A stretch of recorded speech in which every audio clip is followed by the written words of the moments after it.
Today is November 18th, 2019. My name is Isabella Halko, and I am joined by Richard Stewart, a Salem State University student and Army veteran. Thank you for agreeing to interview with me today. You're welcome. I'm glad to be here. So, I see you grew up in Revere. Yes. What was it like?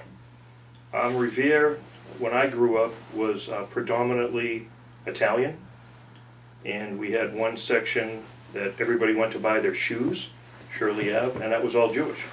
And then you had the Stewart family, which we were half German, half Native American. It was a great place to grow up as a kid. Dead-end street, the ocean at the end, fishing, hiking. It was really fun. And I see your mother was a teacher and your father worked in construction, but can you tell me a little more about them? Mom was probably the nicest person I ever, my pleasure to know. She's passed 4 years ago. She was a kindergarten teacher, and she could have been anything she wanted, but she says if I start children off early on a path of learning, then for the rest of their life they'll want to learn. So she was very strong into kids need an education. So that's where I got my drive to go and learn as much as possible, learn everything. Dad was in construction, but he owned his own business. He later on in life he used to make doors and windows and frames for like Marriott hotels, and they'd be 40-foot long doors and frames, and so he was more into specialty construction, stuff like that. Mm-hmm. And how much older is your sister than you? My sister is 7 years older, and she was sort of like a second mom, and if I didn't do it her way, I was wrong. What are some of the things you remember most about your childhood, like family vacations, memories with friends? My dad owned a 1966 Chevy Beach wagon, and we used to go on family rides to all the different towns in Massachusetts. But the way Dad would put it is he said, "Son, we're going to take a ride to Florida." And I thought we were in Florida, but it was Florida, Mass. And we'd go there, and he'd make sure we had an orange, because oranges were grown in Florida. And I'd get to tell everybody back in the kindergarten and first grade that I went to Florida this weekend. And my folks also had a small place in New Hampshire. That's where Mom would spend the summers, because she had the summers off being a teacher. So I grew up on the lake, fishing and hunting and outdoor stuff. So yeah, vacations were great. It was a happy childhood, growing up. Mm-hmm. Any memories with friends? Living on a dead-end street, I was fortunate that every person on the street seemed to be my age. And at the top of the street was the elementary school we all went to. So we were all friends from 1st to 6th grade. Mm-hmm. And then we went on to middle school, and we sort of separated. I played sports. I was in basketball. Mm-hmm. So the sports people seemed to go one way, and then the brainiacs seemed to go another way, and then the skateboarding was big when I was younger, so the skateboarders seemed to go their own way. But I do have a couple of close friends that I'm still in contact with today. Good. Yep. Would you like to share the story about your dog again? Sure. My dog, my first dog that was ever really my dog, I was on my way to the Henry Waite School at the top of my street, and I saw a bunch of boys passing me, heading to the end of the street where the ocean was, and they had a large burlap bag with them. So for some reason, I didn't go to school. I followed these older boys down the end of the street, and just as they were throwing the bag in the ocean, I grabbed at the bag, and it opened, and a little brown puppy came out. I guess they were going to try to get rid of the dogs. There was like bricks in the bag, and they were going to drown the puppies. So I grabbed the dog and ran home. Of course, Mom's like, "Why aren't you at school?" And I showed her the puppy, and I could see in her eyes, "Oh no, a puppy." And then I named him Fred, because he looked like a Fred. And Fred used to wait for me every day at the top of the street when I got out of Henry Waite School, and he'd walk me home. That was all 1st through 6th grade, and at the end, the bus used to let us off for middle school, and Fred would be waiting, and he'd walk me back down the street for 7th and 8th grade. And Fred was a little upset because I got my driver's license early in high school, so he didn't have to wait for me then, but he used to be at the end of the driveway when I pulled in with my car. So I had Fred for 21 years. So in 1st grade I got him, and when I came back from Desert Storm, I had to put Fred to sleep because he was sick. But my family wanted to wait. He wasn't suffering, but the vet said he's very sick, he needs to pass. So it was a sad time, but it was like everybody remembered the fun times with Fred. So we really enjoyed having him. Good. All right, so I'm going to transition now. So why did you enlist? I wanted to be a police officer more than anything. I saw my mother was in the helping profession, and she always said, you know, the good Lord made you that size to do something to help people. So I said, I want to be a police officer. I didn't know about different college avenues, criminal justice, and that. I wasn't aware of that. And everybody said, if you want to be a police officer, join the military, and then when you come back, you'll have civil service points, and you can apply to be a police officer. And I said, great, I'll do that. So in 1986, I signed up. I said, I'm going to go be a military police officer. I went to the Military Police Academy in Fort McClellan, Alabama. First time ever down south. And that's the main reason I joined. I wanted to be a police officer. What did your family think about you enlisting? My mother was very sad, and she said a few things I'll never forget, but her brother died on a landing craft during World War II. He never made it to the beach, so they never found him. And I remember she looked at my father one day and said, this is why I never wanted a son. And that hurt. And she apologized afterwards, said I didn't mean it, I was just caught up at the time. But my father's very proud. His whole side of the family, my uncle was in World War II, my grandfather was World War I, but they were all Navy. And I said, well, Army's better. So that's why I joined the Army, because during the Army-Navy football games, we always seemed to win. So that's why I went Army, and the family forgave me after that. So where did you go to boot camp?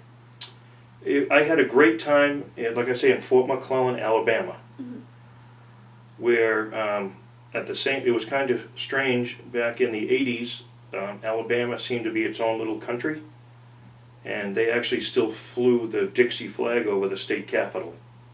And it was very strange being there.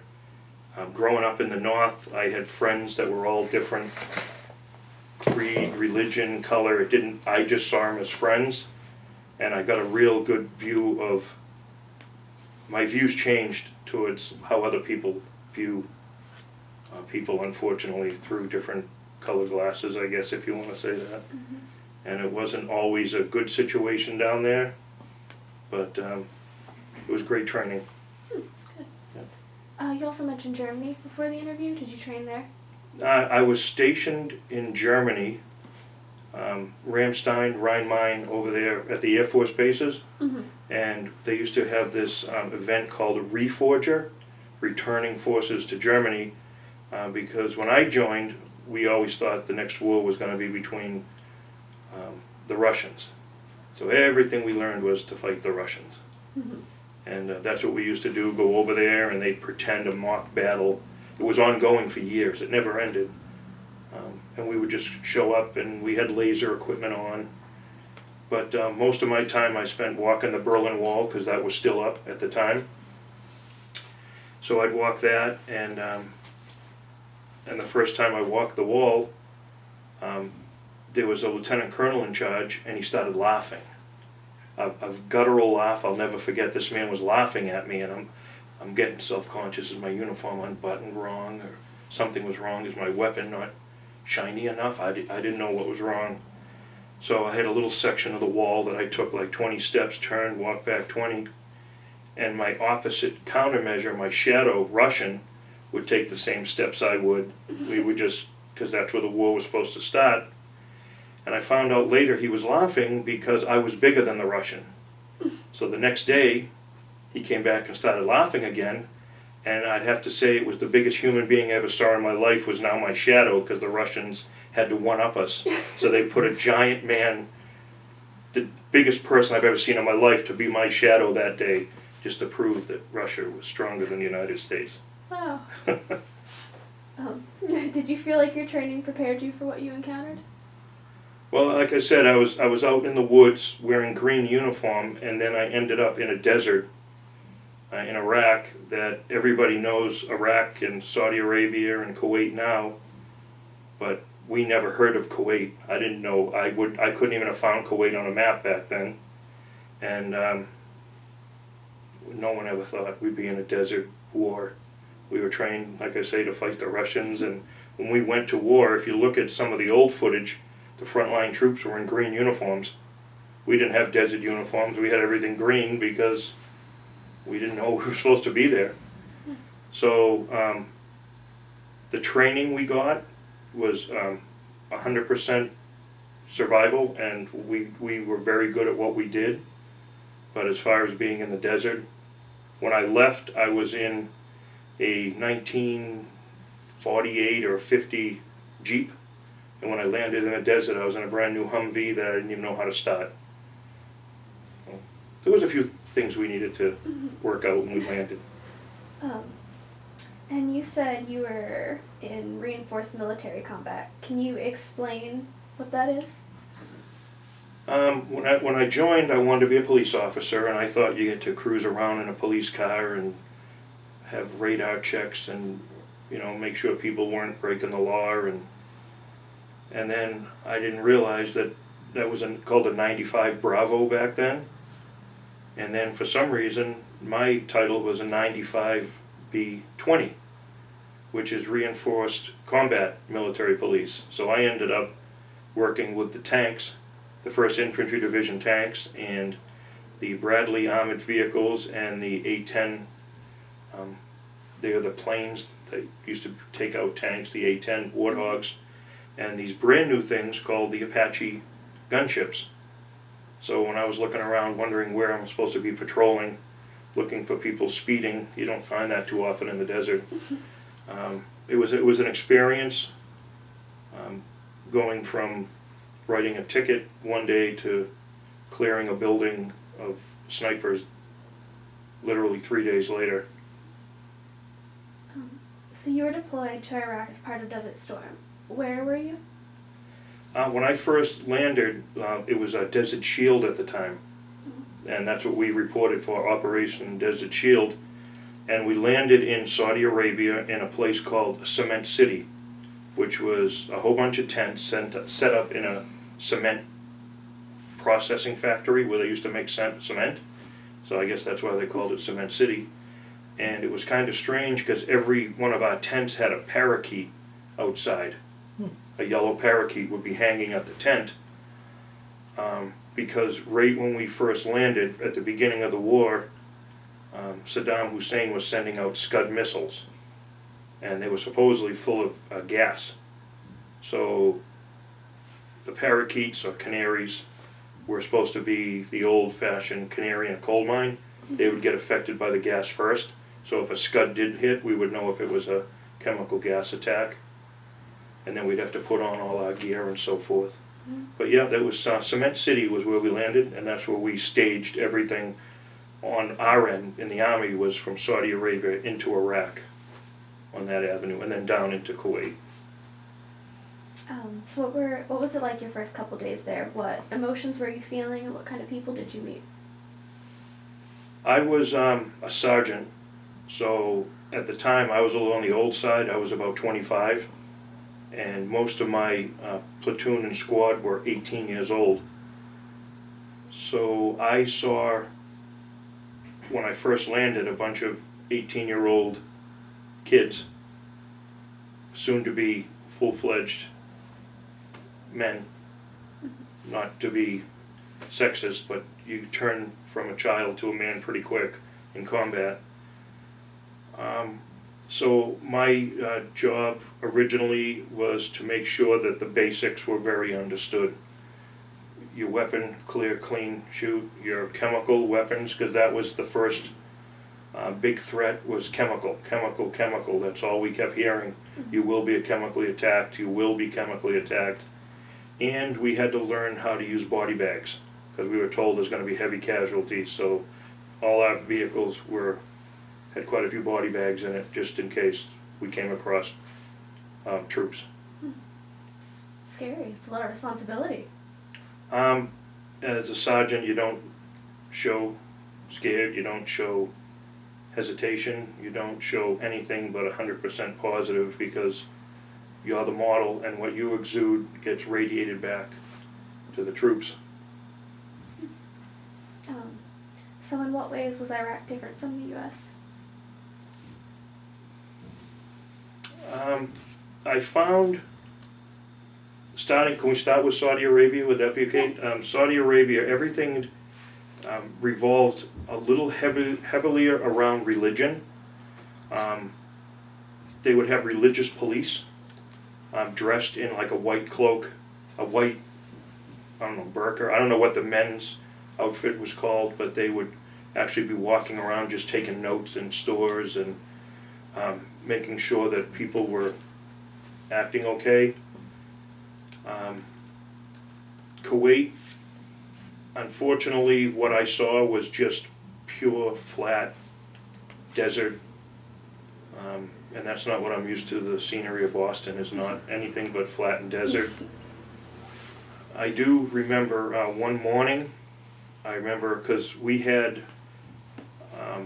there's a thing saying there's no atheists in a foxhole, so they actually issue you your first infantry division Bible that they wanted you to read quite often. And there was this one section I was reading about chaff, and I was always interested, what is chaff? What is chaff? So we had a rainstorm that lasted about a minute and a half. Then when we woke up the next morning, the entire desert was green. It was beautiful. It was all green. And then we had a windstorm, and it was all back to sand again. So to me, when they say like chaff upon the desert, that's what I heard and saw when I was reading my first infantry division Bible, and I witnessed chaff. So, I mean, there's no comparison to home versus away. That's all we want to do is come back home. Mm-hmm. Did you notice any similarities? It's not the area, it was the people. Mm-hmm. Because when we were fighting people that were fighting for their country, which I believe they thought was the most beautiful place in the world, and they would do anything to save it. And I really found a similarity to people that love who they are, what they are. They're fighting for their family. They're fighting for what they believe in. So that's a similarity that I saw. It's just fortunate we were better. So did you experience combat frequently? Everybody says Desert Storm. Well, I started in Shield, and then once the first plane flew by, I guess it turned into Storm. But for months ahead of time, we were doing probes in. We were getting small arms fire, and we were marking different routes. It's kind of strange because the border between Saudi Arabia and Iraq and Kuwait, I mean, we drive up Route 93 and go into New Hampshire or go anywhere we want, but there's actually big sand berms, 30, 40 feet tall. There's actual borders. There's a gully on one side, a sand berm, and a gully on the other side. I don't know. I'm sorry, I kind of went off track there. Right. What was the question again? Did you experience combat frequently? Yes. A lot of small arms fire, a lot of building clearing before the ground war started, and then we did a lot of small arms fire with the tanks as they were moving forward, and a lot of building clearing and foxhole clearing stuff. Pretty busy. Were there any moments that you remember, or like vividly? I don't forget any moment. I remember everything, and I can smell everything just as it happened yesterday. And what did people do in their off time to relax? Fortunately, along with the 1st Infantry Division, we had the engineers with us. So whenever we stopped, the engineers would have a bulldozer or a grader, and they'd make a big berm for us to stay in. But there was never everybody down. People had to be on guard and in case something was to happen. We had a TV set, a generator, and a movie called Blazing Saddles. So for almost 1 year, every night, we'd all get together and watch Blazing Saddles, which to this day is still one of my favorite movies. And we had one cassette player. I don't even know if anybody knows what cassettes are anymore. A Van Morrison. So we listened to one cassette and one movie for 1 year and never got sick of it. Every night we'd look forward to listening to a few Van Morrison tunes and seeing if for some reason the end of Blazing Saddles would change. It never did. But that was our fun. Is there anything you wish you could have learned or experienced in the military?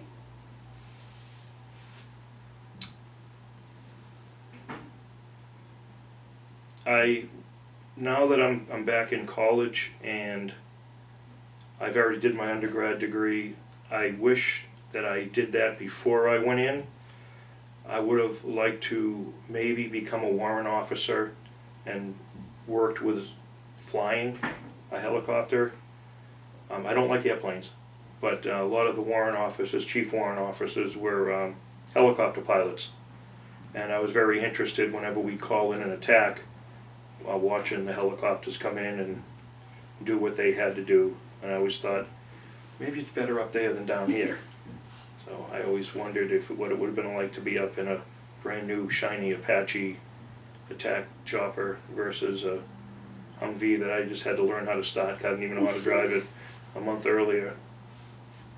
But everything that I needed to learn, I learned. So as a sergeant, I did my job pretty well. What military achievements are you most proud of? When it was during the war, like I said, the Humvees were brand new, and a lot of Humvees were getting flat tires. Sounds kind of strange. They had like a little packet, like a little mustard packet inside, so it would blow up when you got a flat, so you could keep driving on it. But eventually you couldn't drive on your tire anymore. So when I was younger, you could actually work on your car because you didn't have to have a degree in computer technology to figure out how to fix an engine on a car. Dad would show me how to fix cars and how to change tires and how to put oil in your car. So I looked and I said, well, Humvees are made by General Motors. It's an 8-lug bolt pattern, so we used to go through the desert, and every time we found a Suburban blown up or a 3/4-ton Chevy blown up truck, I would take the tires off of it because they matched the Humvee tires perfect. They weren't as wide, but they were the same bolt pattern. And at one point, we had 22 Humvees, and unless you can move in today's Army, you're not effective. People don't march anymore. They drive. And out of the 22 Humvees, I think we had 6 running at one point. So I came back to our motors section, because if you're in a military police unit, you have to be supported by a motors section and a headquarters section that does all the cooking and all that stuff. It's not just a bunch of military police, it's a group working together. So I went back to the motors section, and I never forget, his name was Sergeant Bill Volpe. And I said, Sergeant Volpe, I figured out a flat tire problem. And he goes, Sergeant Stewart, if you did, I'll give you a kiss. And I said, well, I don't know about that, but 8 lugs, look at all these tires I got for you. And he said, why didn't I think of it? And so we were 22 active the next day. Everybody was out. And I found out that the company went to the battalion went to the brigade went to the theater, and the theater went to somewhere else. So it was a whole bunch of people talking. And next thing I know, the theater went back to the brigade, went back to the battalion, went back to the company, and I ended up with an Army Commendation Medal just because I could figure out that an 8-lug tire from a blown-up Suburban fit on a Humvee. So I proudly display my Army Commendation Medal, because even though it doesn't seem like it's a great big thing, it was mobilizing a force to fight just by simply using something that we found to make it work. So I'm kind of happy with that. It's really impressive. Yeah. Do you feel like your time in the military has changed you? I find myself a little more rigid than I'd like to be. I'm definitely more black and white. I'm learning a little bit more about gray areas, but it's either right or wrong. It's either left or right, and it's either black or white. And a lot of times that went through into my family, and I never noticed it, ever, until my daughter started college. And you know how you have to write that little letter that they want to see your writing sample? Mm-hmm. And she said, "Dad, I want you to read my letter." And it said, "I'm sitting across the table again, look at Dad, wondering where he is. Because I can see in his eyes he's not with us." This happens a lot. And she went on, explaining how Dad's not there again. I wonder where he is. And that was eye-opening for me. That, as smart as I thought I was, my kids knew from day one there was something wrong. And my daughter's now going to be a psychologist, so maybe she can help. I don't know. Is there anything you miss about the military? I always liked the discipline. I used to like getting up in the morning and knowing that there was going to be something I did today that mattered and that was really important and that my country needed me to do. Everything was about the country. What did the country need? What can I do to show the country that I love where I'm from? I love this country. But most of the troops that I had are no longer with us, so I do miss that aspect of it. But I do really like the times where I was able to go out and accomplish something that was bigger than myself.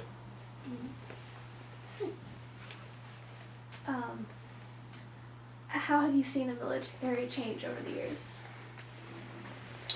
When I first joined the military, there was a few things in line. There was never any females allowed on the front line. Mm-hmm. There was a little thing called don't ask, don't tell.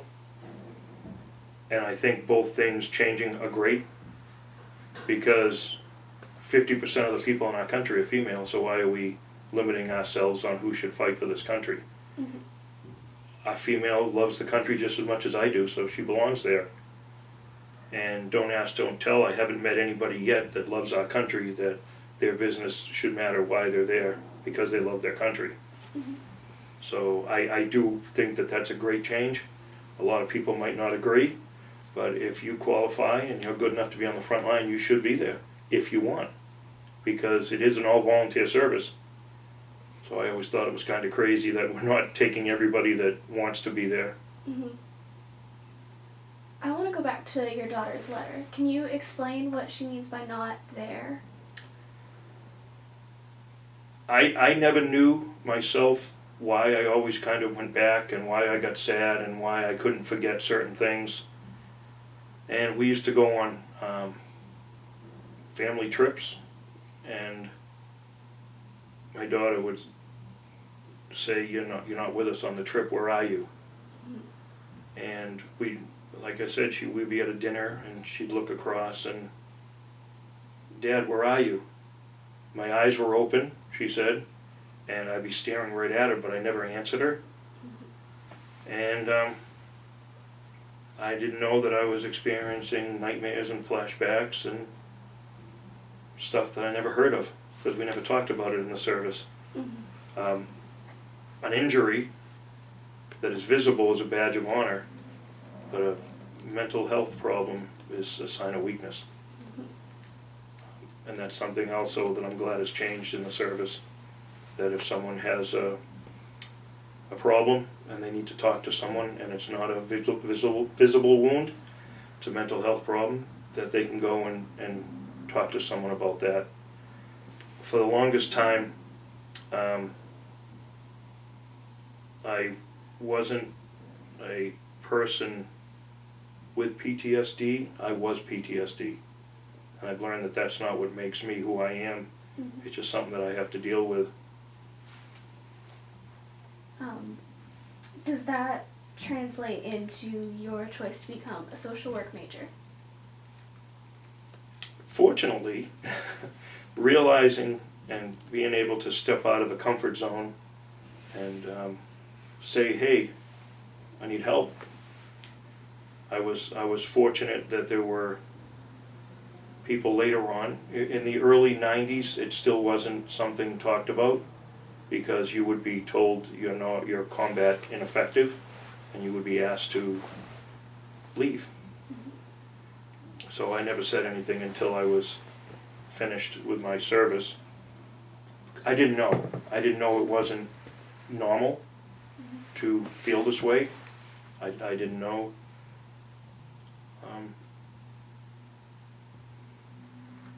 It's difficult, and so I want to make a difference, and I know that the standard now is 22 service people a day committing suicide, and if I could just save one or be in contact with someone who needs to talk, that's why I want to be a social worker.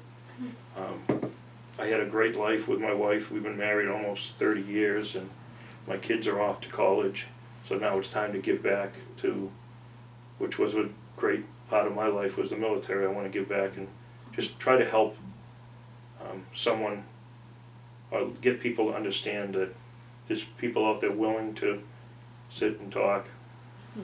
It's something you needed. It was something that I didn't know I needed until I was at my lowest. Mm-hmm. And then when there's nowhere else to go and things are that black, you look for that helping hand just to get you away from the negativity and the anxiety and depression.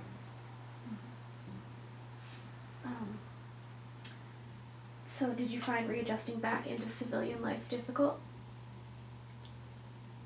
I believe the hardest part was being gone for a year. I came back and I wasn't needed. I was told, well, you don't have to worry about the bills. I can take care of that. Just sit down and relax. You don't have to take out the trash, Dad. The girls do that now. Just sit back and relax. You don't have to go mow the lawn now, Dad. The girls can do it. Sit down and relax. So what was my purpose again in the family? To sit down and relax. So the hardest part was just trying to be me again and trying to now fit in to a family and what's my role in the family. And now that I can't become a police officer because I was involved and I got some severe injuries and that can't happen, what am I going to do now? And how am I going to make money to support the family now? And am I even needed? Everybody else seems to be getting along just fine without me. So readjustment was tough. Would you mind telling me about some of the injuries? Sure. I have every disc in my neck is ruptured. I've already had 2 lower back surgeries. Both rotators have been, my right one's been rebuilt, and I won't have them touch the left one. I ended up with some injury to my skull. It's pretty much as bad as you can think about it. Probably happened. Fingers broken and all that fun stuff. And you got that from being in the military? Yeah. Anything I haven't asked that you would like to talk about?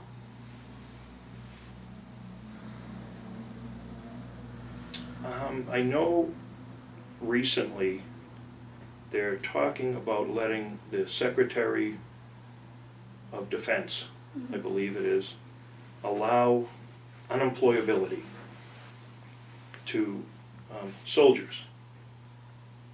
Now, if I came home and someone told me I was allowed to receive unemployability, which that means is they'll actually pay until I can get out and start working again. They'll give me at 100% disability rate, so it kind of makes you feel like a participating member of the family again. And I think they're trying to get it so that's able to be allowed. And I think it's a very positive thing, because the military, even today, when you're out processed, you really don't know what your benefits are. I shouldn't say, I can only speak for my time, but I hear other veterans saying, we never knew this, we never knew that, we never knew we were able for these benefits. We were never able, we didn't know we could go to the VA and get optical and dental and vision. So a lot of soldiers seem to be getting behind the 8 ball with injuries that occurred during the war, and they're racking up medical bills and so forth, just like I did. Because when I was injured in the war, I was taken to a MASH unit.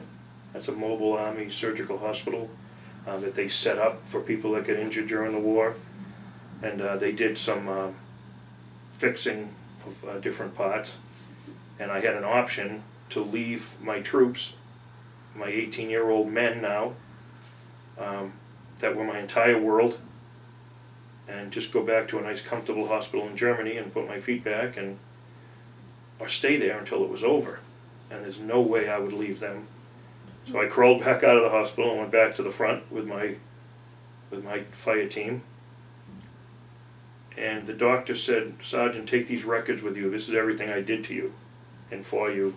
And I kept the records, and when I came home and I was out processed and went to the VA hospital, I said, "This is what happened to me." And I gave them my records, and they looked at them and said, "Here, you can have them back." And they denied all my claim. They said it never happened. There's nothing wrong with your back, even though they took the pictures and saw all the crushed discs and vertebrae. And it was common practice to be denied when you went for a disability rating. So that's when I wandered around for a couple of years. I couldn't work. I couldn't be a police officer because I was too damaged now to be. The only thing I ever wanted to be was a police officer, and I couldn't do that because I was too damaged. So I just ended up taking any job I could find to feel like I was a member of the family and support the family. So that's another reason I want to be in social work, to help people realize what the benefits they've earned and what they deserve. And yeah, it's just time to start giving back and helping other people. Yeah. It's a shame that happened. I don't think it's anything new. It's been happening since World War I all the way down, probably in Teddy Roosevelt attacked San Juan Hill. They probably came home the same way. Nothing's new. I mean, history even tells us the Greeks and the Battle of Thermopylae, they witnessed people with PTSD freezing in terror. It's nothing new. It's just something that's been denied. So my last question, if there is one thing you would like people to know about your military service, what would it be? My particular service, I'm very glad that I was able to help my country, and I would do it again in a second, no hesitation, if my country asked. I can't explain the feeling you get when you're working with a group of individuals who are willing to give it all for this country. And I mean, the ultimate sacrifice is not even something we question if that's what our country needs. And I do miss that. I do miss those comrades that were willing to do that. I wish they were here today, but they're not. I also don't wish my family ever had to see me in the light that my kids grew up in. I feel bad about that. I didn't think I was doing anything wrong. They didn't say I did anything wrong, but I guess I wasn't. I was kind of an absent dad sometimes. So I would say choose carefully if you want to join the service. It's not just a job, it's an adventure. All right, and that's all I have. Thank you. Thank you very much.